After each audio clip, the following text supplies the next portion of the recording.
40,000 years in the grim darkness of the far, far future. There is no time for peace.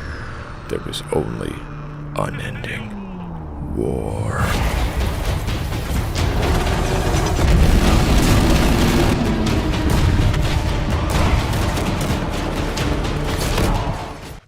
Welcome back, you beautiful heretics, to my fourth installment in the Choosing Armies series.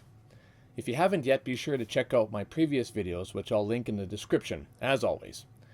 This time we're going to dive right into the dark and horrifying place no mortal in the Warhammer 40k setting should ever go, the realm of chaos.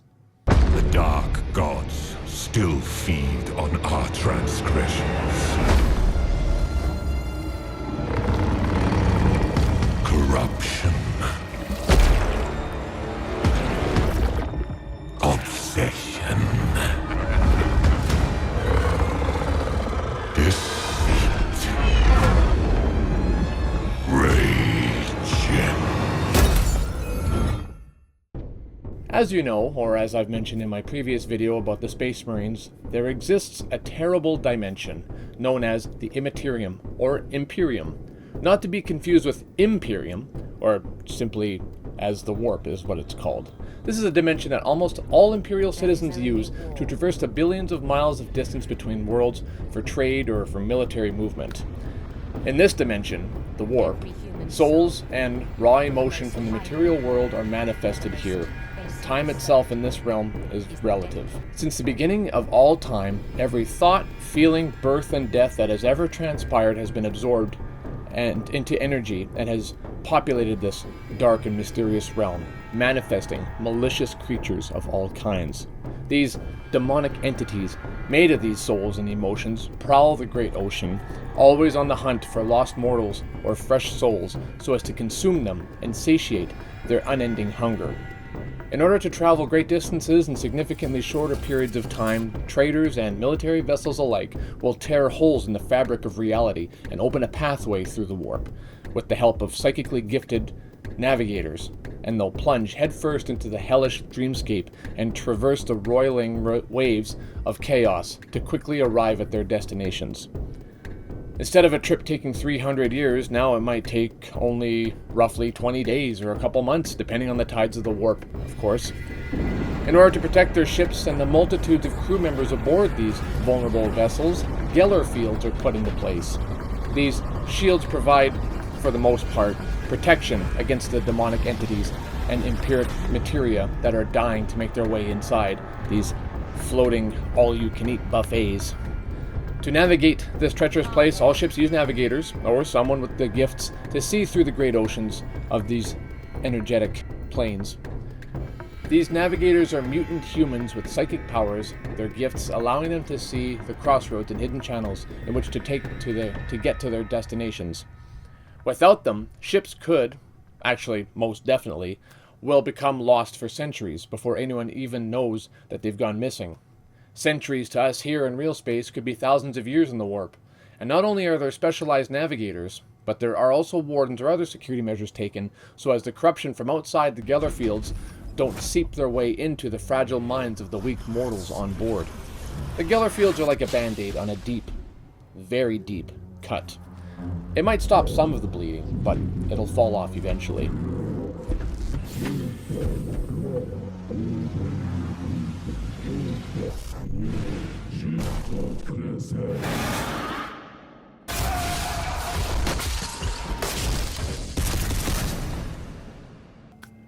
All it takes during a trip in this hellish dimension is one lowly engine seer or custodial staff down in the hull listening to the scratching, the clawing, the whispering voices of the demons outside, promising them great things if only they open their minds, just a little, hereby creating a gateway for them to spill into them and allow their chaotic corruption to spread throughout the rest of the ship. Welcome to the realm of chaos. Chaos comes in all stages, sizes, colors, and flavors. In this setting, and in the warp, there are 4 key players that basically run things there. Yes, believe it or not, there is hierarchical places in this fog of insanity. 4 gods of chaos exist, each with their own ways of doing things, ways of getting their favor, Yes, you can get favor from these nefarious entities if you do some questionable things for them that draw their attention. And there are ways they can corrupt a broken mortal mind, even one that has no intention of drawing these demonic gods' intentions. So, let's dive into it, shall we? Let's find illumination and endless change in the great ocean. Find inspiration in the cacophony that is the endless song of the Immaterium. The rawest and purest form of rage that grants you untold and unfathomable strength. And the peace of mind granted in the long, slow death as you rot away into the warp. So let's start with the oldest brother here of the Chaos Gods. The Old Warrior. The deity that is not here to deceive you, lie to you, or persuade you to do questionable things. No sir, no ma'am, this god of rage and blood and skulls is here for two things, and two things only. Blood for the blood god! Skulls for the skull throne!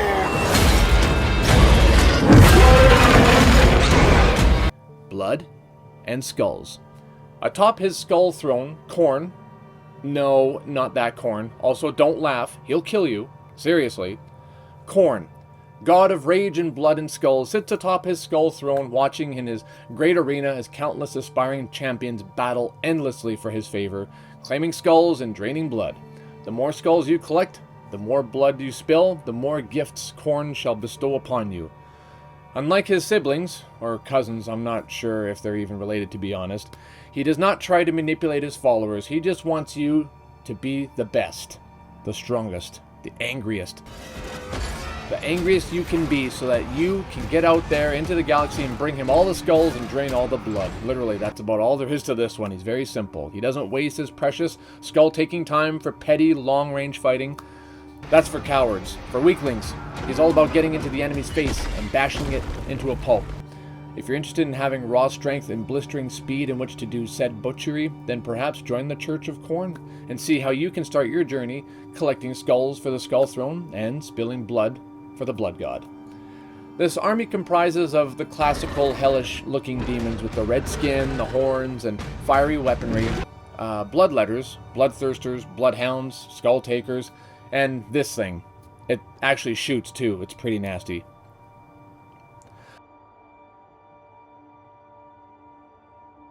The next Chaos God in the list, we have Grandfather Nurgle, the god of rot, death, and decay. Unlike his angry counterparts, Grandfather Nurgle is always looking for new members of the cult. He welcomes you with open arms, and is generous with his endless gifts.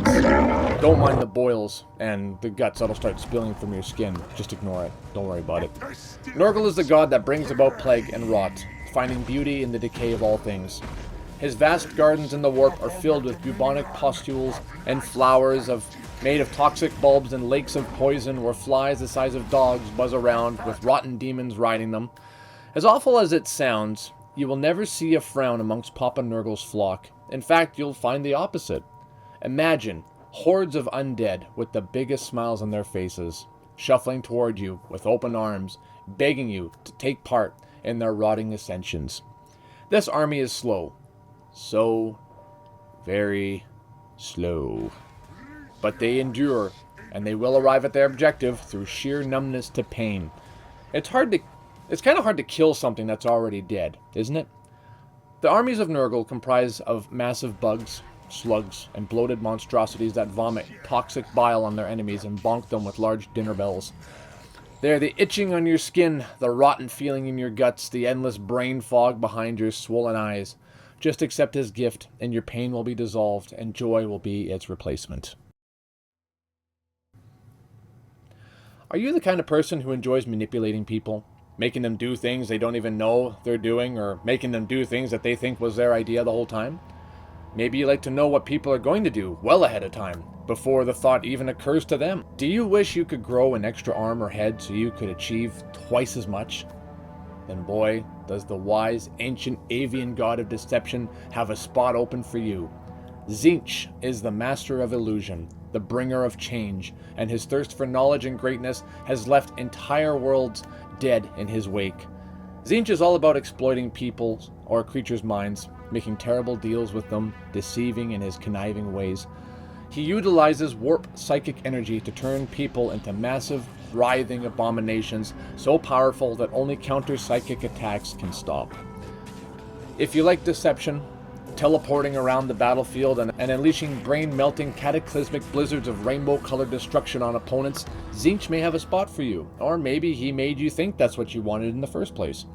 An army of monsters that can split into more monsters once they have, been blown up or destroyed, only to split again once that previous version has been destroyed.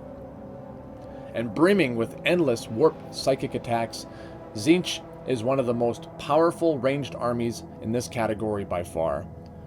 And if you like birds and their aesthetic, well, this army will be right up your alley. Lastly, the youngest and possibly most profound god or goddess of the warp is an ancient enemy of the Eldari, she who thirsts. Slaanesh is the god of excess and all things that strive for perfection. Brothers and sisters, rejoice.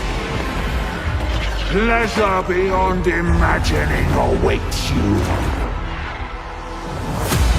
Desire, pride, pain, excess in all things. Partake of perfection. Give yourself to the Dark Prince!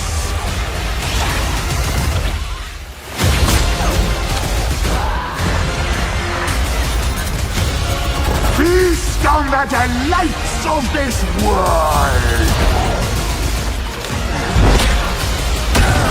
Submit to Slaanesh! Every dark thought, every sultry and explicit desire is what makes up Slaanesh.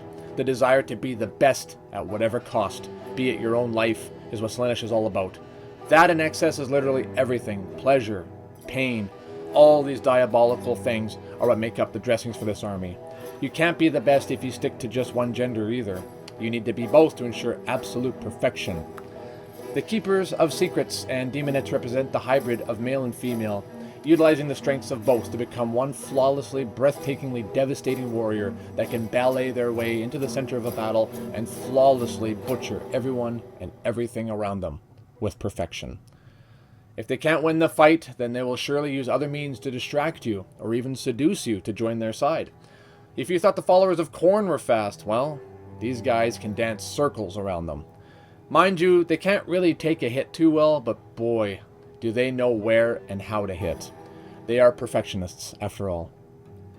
Now, you don't have to run this army separately. As of 10th edition, which is the time of this recording, you can blend multiple demons together.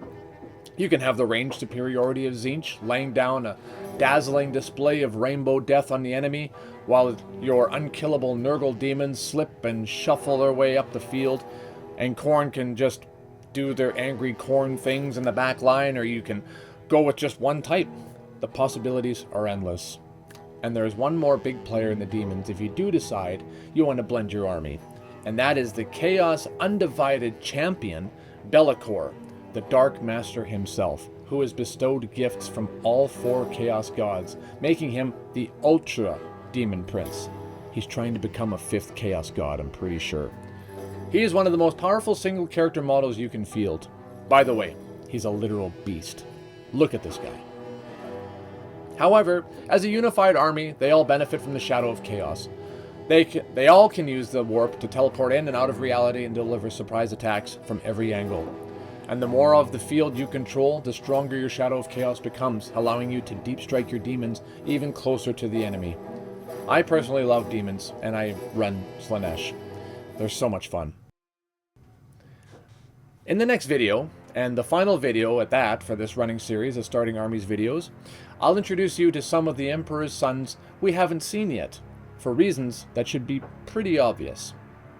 They wanted power and went looking in all the wrong places to find it. I hope you enjoyed this video and were inspired to possibly start a demon army, or perhaps had you excited to see the next video, where the tactical prowess of Space Marines combines with the infernal power of Chaos. Imagine all the fun you could have with that, eh? Until next time, blood for the Blood God, and and skulls for the Skull Throne.